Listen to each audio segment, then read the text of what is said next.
Assalamualaikum warahmatullahi wabarakatuh. Yang terhormat Bapak Idat Muqaddas MPD dan Bapak Aan Yulianto MPD yang saya hormati selaku dosen pengampu mata kuliah Pendidikan Inklusi serta teman-teman kelas 3A yang saya banggakan. Di pertemuan mata kuliah Pendidikan Inklusi pada hari ini, kami dari kelompok 5 akan memaparkan materi mengenai kesulitan belajar dan keterbelakangan mental bukan penghalang untuk belajar bersama. Namun, sebelum masuk dalam pematerian, izinkan saya untuk memperkenalkan anggota kelompok 5.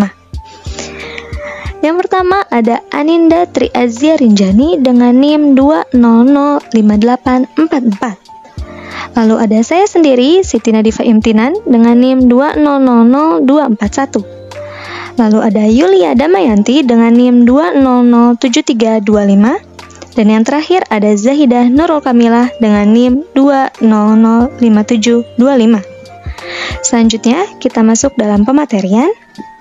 Saya ucapkan selamat menyimak. Baik, materi yang pertama yaitu mengenai hakikat siswa berkesulitan belajar. Kesulitan belajar dapat diartikan sebagai suatu kondisi dalam proses belajar yang ditandai dengan adanya hambatan-hambatan dalam mencapai tujuan atau hasil belajar yang ditetapkan. Hambatan ini bisa berasal dari dalam ataupun luar diri peserta didik. Kesulitan belajar adalah sesuatu keadaan di mana siswa kurang mampu menghadapi tuntutan-tuntutan yang harus dilakukan dalam proses belajar, sehingga proses dan hasilnya kurang memuaskan. Pada hakikatnya, kesulitan belajar dapat digolongkan dalam dua golongan. Dua golongan itu ialah kesulitan belajar yang berhubungan dengan perkembangan atau developmental learning disabilities dan kesulitan belajar akademik atau academic learning disabilities. Dalam kesulitan belajar yang berhubungan dengan perkembangan, terdapat berbagai jenis berdasarkan gangguan-gangguan yang dialami, di antaranya yaitu gangguan perhatian atau attention disorder. Anak dengan attention disorder akan merespon berbagai stimulus yang banyak. Anak ini selalu bergerak dan tidak dapat mempertahankan perhatian yang cukup lama untuk belajar serta tidak dapat mengarahkan perhatian secara utuh pada suatu hal. Adapun solusinya antara lain itu mengubah cara mengajar dengan memperkecil jumlah materi baru yang akan diajarkan, mengadakan pertemuan dengan siswa, membimbing siswa lebih dekat ke proses pengajaran, dan memberikan dorongan secara langsung dan berulang-ulang. Lalu yang berikutnya ada gangguan ingatan atau memory disorder. Memory disorder adalah ketidakmampuan untuk mengingat apa yang telah dilihat atau didengar ataupun dialami oleh peserta didik. Anak dengan masalah memori dapat memiliki kesulitan dalam menyebutkan ulang kata-kata yang telah ditampilkan ataupun yang telah disebutkan. Strategi pengajaran untuk anak dengan masalah daya ingat atau memori yaitu menggunakan pengajaran yang menerapkan highlighting untuk membantu memancing ingatan dan memperbolehkan menggunakan alat bantu memancing ingatan. Lalu yang kedua, membiarkan siswa mengalami masalah sulit mengingat untuk mengambil tahapan yang lebih kecil dalam pengajaran, serta mengajarkan siswa yang permasalahan dengan daya ingat ini untuk terlatih mengulang dan mengingat. Lalu yang ketiga ada gangguan persepsi visual dan motorik. Anak-anak dengan gangguan persepsi visual tidak dapat memahami berbagai simbol dan mereka tidak dapat menangkap arti dari sebuah gambar atau angka. Maka ada beberapa cara untuk menangani gangguan persepsi visual dan motorik, yaitu dengan terapi motor perseptual untuk meningkatkan kemampuan bahasa, visual, gerakan, serta mendengar dan memahami. Lalu mendorong anak aktif bergerak dengan cara bermain atau olahraga ringan seperti berenang, serta bermain puzzle untuk membantu kemampuan persepsi visual dan spasial anak. Lalu mendorong anak untuk aktif menulis dan menggambar dengan alat tulis seperti pulpen, spidol, dan pensil warna. Lalu gangguan yang berikutnya ada gangguan berpikir. atau thinking disorder. Thinking disorder adalah kesulitan dalam operasi kognitif pada pemecahan masalah, pembentukan konsep, dan asosiasi. Thinking disorder berhubungan dengan gangguan dalam berbahasa verbal. Strategi pembelajaran untuk anak yang mengalami masalah kognisi atau gangguan berpikir yaitu dengan memberikan materi yang dipelajari dengan konteks high meaning dan menempatkan siswa dalam konteks pembelajaran yang tidak pernah gagal. Lalu, yang berikutnya dan yang terakhir yaitu ada gangguan berbahasa atau language disorder. Kesulitan dalam berbahasa merupakan kesulitan belajar yang paling umum dialami pada anak prasekolah. Biasanya anak-anak ini tidak berbicara atau merespon dengan benar terhadap instruksi atau pernyataan verbal.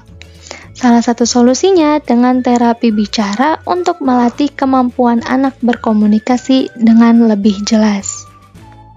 Selanjutnya, materi mengenai jenis kesulitan belajar secara akademik.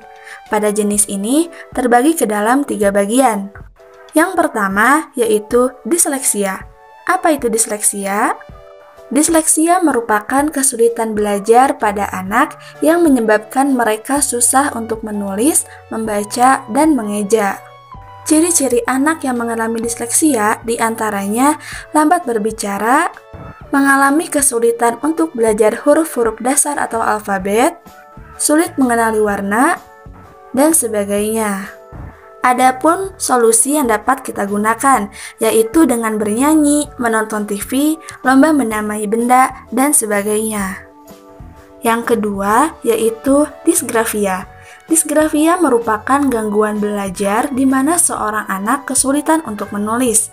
Pada kondisi ini, biasanya mereka mempunyai tulisan tangan yang jelek, tidak bisa mengeja, dan kesulitan untuk menuliskan apa yang sedang dirasakan. Salah satu solusi yang dapat kita gunakan yaitu menggunakan perangkat elektronik untuk membantu anak menulis dan membaca. Yang terakhir yaitu diskalkulia. Merupakan gangguan belajar di mana seorang anak kesulitan untuk berhitung atau memahami konsep matematika. Pada usia balita atau sekolah dasar di kelas awal, kondisi ini membuat mereka kesulitan untuk mengenali angka atau belajar berhitung.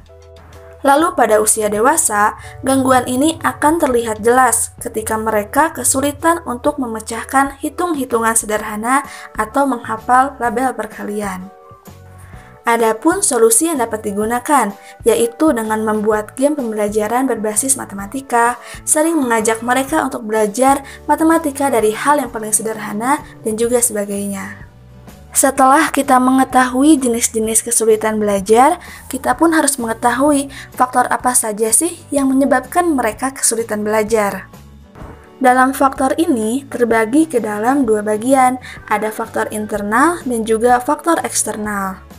Faktor internal terdiri dari yang pertama, ada faktor fisiologis, di mana kondisi fisik seorang anak sangat berpengaruh terhadap proses pembelajaran.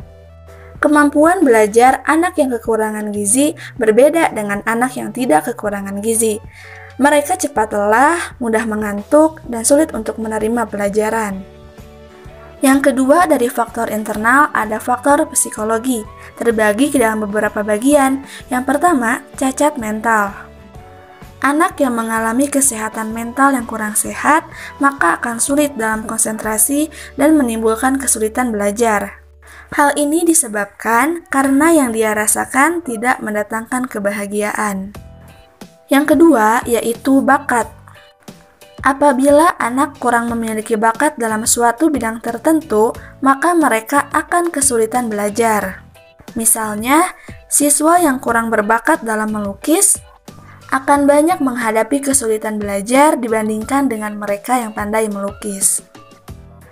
Yang ketiga, yaitu motivasi. Merupakan kondisi psikologis yang mendorong seseorang untuk belajar.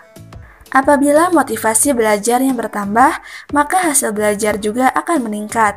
Begitu juga sebaliknya. Terakhir dari faktor psikologi, yaitu IQ atau inteligensi. Ini terbagi ke dalam beberapa golongan. Yang pertama, kecerdasan baik, yaitu memiliki IQ antara 110 sampai 130.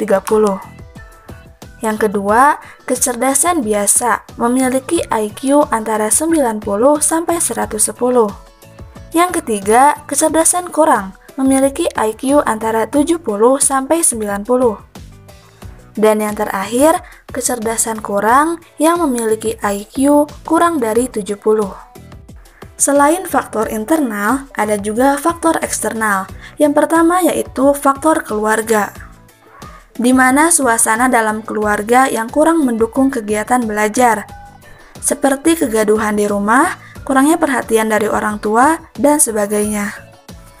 Yang kedua yaitu faktor lingkungan sekolah, seperti kegaduhan, lingkungan sekolah yang kotor, dan sebagainya. Yang terakhir yaitu faktor lingkungan tempat tinggal, seperti pengaruh pergaulan, pengaruh teknologi, keadaan alam yang dapat mengakibatkan anak kesulitan dalam belajar. Selanjutnya kita beralih ke keterbelakangan mental. Tentunya teman-teman juga sudah mengetahui apa itu keterbelakangan mental.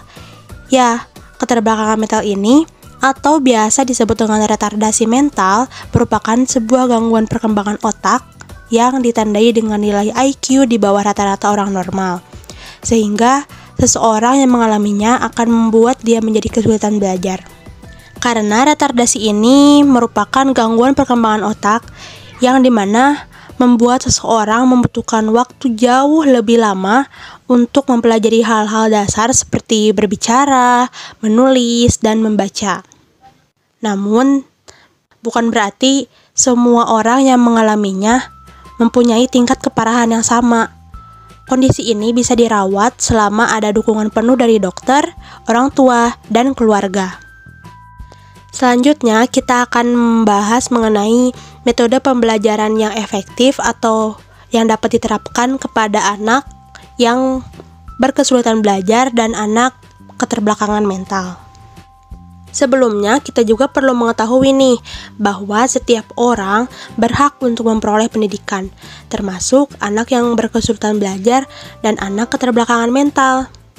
Mereka juga bisa mendapatkan pendidikan yang layak di kelas-kelas reguler.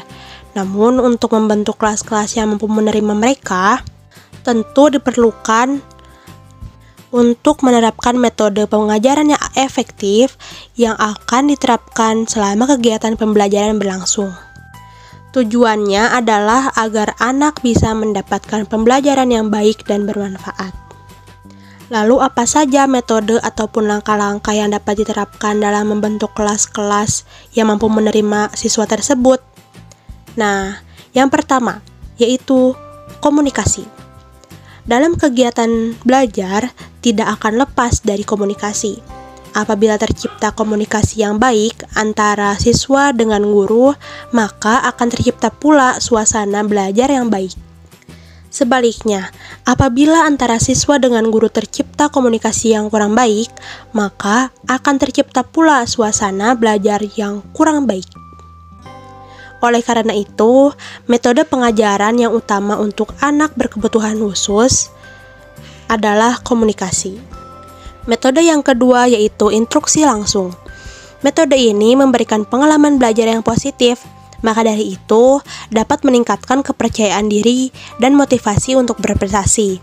Karena pada metode ini menggunakan pendekatan selangkah-selangkah yang terstruktur dengan cermat dalam instruksi ataupun perintah. Metode yang ketiga yaitu analisis tugas. Analisis tugas ini maksudnya untuk mendeskripsikan tugas-tugas yang harus dilakukan ke dalam indikator-indikator kompetensi. Apa itu tujuannya? Nah, tujuannya untuk mengetahui apakah anak tersebut sudah melakukan tugasnya sesuai dengan kompetensi yang dituntut kepadanya. Metode yang keempat yaitu prompt. Prompts merupakan metode yang dilakukan oleh pendidik untuk memberikan bantuan kepada anak berkebutuhan khusus berupa informasi penjelas ataupun tambahan guna menghasilkan respon yang benar dan tepat.